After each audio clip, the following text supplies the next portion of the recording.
Bieži dzirdam vārdus adaptācija bērnudārzā. Bet ko nozīmē vārds adaptācija? Psiholoģijas vārnīcā skaidrots, ka adaptācija ir pielāgošanās jaunās vides mainīgajiem apstākļiem, kuru ietekmē notiek pārmaiņas visā organismā un psihiskajā darbībā. Adaptējoties jaunā sociālajā vidē, tiek pieņemtas tajā pastāvošās normas un uzvedības modeļi. Bieži izskan divi apgalvojumi par veiksmīgu bērnudārza gaitu uzsākšanu. Pirmais. Vecumam ir būtiska nozīme, lai bērns veiksmīgi uzsāktu bērnudārza gaitas, jo jaunāks bērns, jo grūtāk viņš iejutīsies. Un otrais. Adaptācijas procesā pavadītais laiks norāda uz bērna grūtībām iejusties bērnudārzā. Ja bērns ātri iejūtas, tātad viņš ir gatavs bērnudārzam, bet ja lēni iejūtas, tātad nav gatavs bērnudārzam. Taču pētījumi parāda, ka vecums nav pats būtiskākais kritērijs.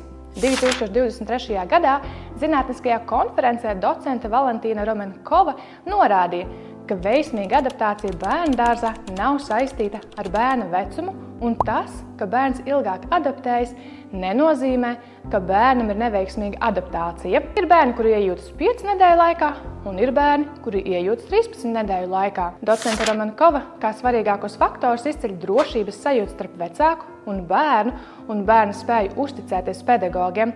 Līdzīgi norāda A. Vorobjova, kura kvalifikācijas darba ietvaros novēroja 13 bērnus vecumā no 1,5 līdz 3 gadiem. Tika vērtēti 7 kritēriji – bērna emocionālais stāvoklis, atvadīšanās no vecākiem, attiecību veidošana ar pedagogiem, darbošanās ar rotaļlietām, attieksme pret organizētām aktivitātēm, bērna dienas miegs un podziņmācība. Šajā grupā tikai 3 bērniem bija viegla adaptācija.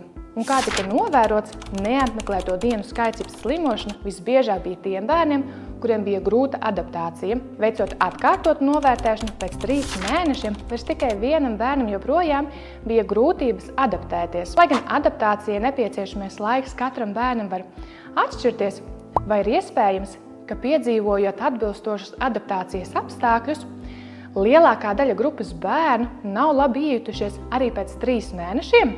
Īpaši, ja grupā ir tikai 8 bērni, tā var gadīties, taču kvalifikācijas darba autoru Svetlana Novikova, saskroties ar šādu situāciju, veica padziļinātu informācijas analīzi un secināja, ka gan pedagogi, gan vecāki nav veikuši vairākus būtiskus uzdevumus, lai bērniem adaptācijas process būtu sekmīgs. Nākamajā video dalīšos ar autoru secinājumiem un ieteikumiem gan pedagogiem, gan vecākiem, lai bērnam vieglāk adaptēties bērnudārzā, mazāk piedzīvot emocionālas grūtības, šķiršanos ar vecākiem un iespējams retāku slimošanas reizes. Saglabā šo ierakstu un dalies ar vecākiem, kuriem šobrīd ir aktuāls jautājums par bērnudārza gaitu uzsākšanu.